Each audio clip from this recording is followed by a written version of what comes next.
Hi, this is Brenda Schack from BrenJS Knits, and today I'm going to show you how to work the fringe for your Cowboy's Ride cowl.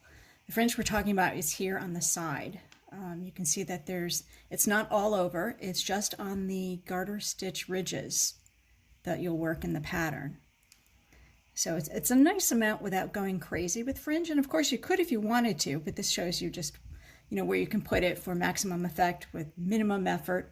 Excuse the cat hair. My cat was paying me a visit before I decided to record this. So this is the side without fringe, and that's what I'm going to show you what to work on. And this is the side that, of course, has your fringe. And when it's on, it's all going to hang down like that. All right, so to make the fringe, you're going to want to get yourself a piece of cardstock or a appointment card from your doctor or dentist, or just, a very little business card. This is one of my doctor cards.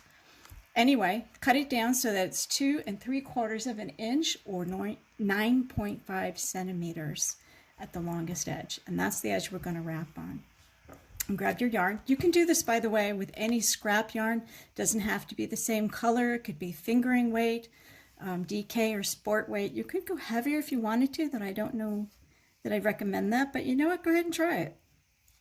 And if, by the way, if you want to make your fringe longer or shorter, you absolutely could. But this is, if you want to do what I've done in the pattern.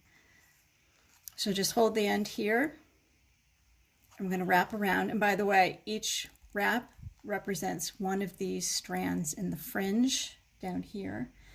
And there's 2 in each one. So that's 1. You want to wrap these in pairs if you can, although honestly I lose count after a while. So just fill up your card, however many you think you need. I'm just going to do a few because I already have some done. And when you think you've got enough, just cut the end here, slide this off your card. As you can see, I'm not fussing a whole lot. This isn't one of those perfect projects.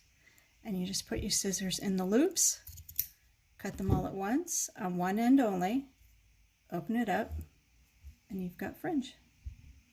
So each piece is going to be about 5.5 inches long. And that one just wound up being short. That was one of the wrap ends. And that's okay. You'll get a few of those. It's not perfect.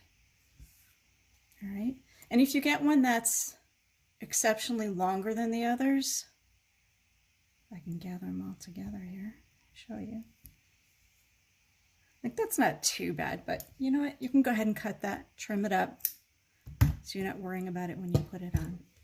The other thing you're going to need is a crochet hook, whatever one you want to use that works for you. This happens to be a size G. You could go to an H. I don't recommend going any higher than that. What you want is for the crochet hook to be able to comfortably fit into the stitches we're going to put this into, and also pull the loops ends through the loop that you're going to make. So let's try this out. We're going to do it right in the middle so that it's easy for you to see. On either side of these long, beautiful caliper cables, there's a little stitch at the bottom at each garter section. See right here? It's right next to the cable up here. Now that's where I'm putting them. If you want to put them further over, you can absolutely do that. This is your cowl. Do what makes you happy. But what I did, oops, besides getting stuck, is I took the bottom loop, the one that sticks out further. It almost looks like an upside down pearl bump. So I'm going to slip my hook into there. Again, you want a comfortable fit because you don't want this distorting your cowl in any way. Wrap the 2 loops around so you can see the 2 ends. Well, maybe if I did it, you would. All right, make sure the 2 ends meet so you're getting the same length. I got a nice loop going here around my finger. Going to transfer it both at the same time to the crochet hook, pull it through the loop. It should fit through nicely without a whole lot of fuss. Again, if it's fiddly, go down a size in crochet hook if you can. And if you have one of those rug hooking needles that has a little, I don't know, I call it a gate at the top, go ahead and use that. That's fabulous for this, as long as the head of it isn't too big for your stitches. So now that we have it on our hook, we're going to wrap our ends around. Make sure you get it into the throat of the crochet hook. And I hold this loop so I can pull these ends through. and just pull it a little bit. I'm not tightening down a whole lot. You can see that pretty much matches the other side. So you want to be consistent in where you place them, how many strands you use. I recommend just 2 full strands. You could do more if you want to, but that's what I did. I'll do one more for you. So we're going to go into this bottom loop right here. See, this is our garter ridge. It's the bottom loop that looks like an upside down pearl bump. Insert your hook, load your yarn on the throat, pull it through, wrap the ends around the throat of the hook, and pull that through your loop, and just gently pull on it a little bit. That's it.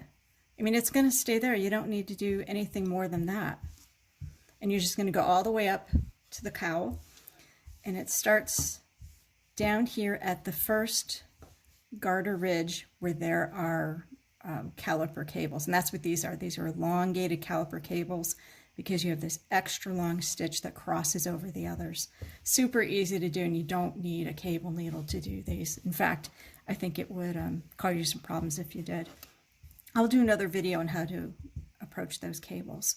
At the end, I also put in a tassel. This is a great way to hide your end so you don't have to weave it in. See how easy this is to take out? You don't want your tassels to be on there firm and tight. All right, so this was the end from when I started the cowl, you know, your cast on edge. So what I did was I got loops the same size as up here. I inserted it into the center, and I'm going from the bottom through to the top. If you go from the top down, that's fine. Just be consistent. Again, I'm going to put my loops on and pull it through. This time I'm going to add in my tail end from my cast on. I'm going to get all these on here. This might take a little more doing than the ones up top. But again, I'm leaving this loop here nice and big so I can just pull these through without trouble. And there you go. That's it. Now, I should have made sure that those were even. So if it's not and you don't like the way it looks, either trim it short or just take it off and do it again. So I won't do it again, but you know, the idea is that you can do whatever you want with this. If you want to bring the fringe all the way down to here, you can. I happen to like it just around these caliper cables. If you want to put your fringe around the edges, just where the garter stitch is, or if you want to go fringe crazy because you love that sort of thing, put it all the way around the edges wherever you see the yarn overs, where you make the edges here, your increased yarn overs. And that's it. If you have any questions, comment in the video down below or send me an email. You can visit my website to get the link to my email, or I'll try and